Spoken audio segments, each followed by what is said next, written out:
Kalau luka susah nak sembuh, sebenarnya badan kita ni mungkin kekurangan 3 nutrisi utama untuk repair tisu tu.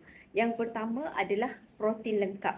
Protein ni dia adalah bahan binaan untuk kulit baru.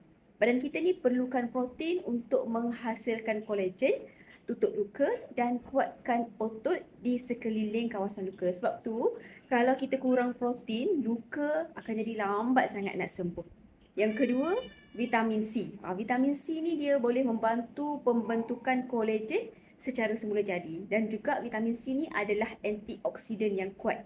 Bila badan kita cukup vitamin C, proses penyembuhan luka tu dia akan jadi lebih cepat dan risiko parut gelap pun akan berkurang. Yang ketiga, zinc. Zinc ni adalah mineral yang wajib untuk perbaikan tisu. Zinc ni dia membantu untuk aktiviti enzim untuk pembentukan kulit baru dan juga untuk menguatkan sistem imun. Yang ni penting sebab kita nak elakkan luka daripada dapat infection. So, sokongan tambahan untuk badan kita, bila badan kita kuat untuk lawan jangkitan, luka akan jadi lebih cepat kering dan pulih. Kalau korang nak support penyembuhan luka dari dalam, 3 nutrition ni memang sangat membantu. Bila dalaman kita kuat, luaran pun akan jadi lebih cepat sembuh.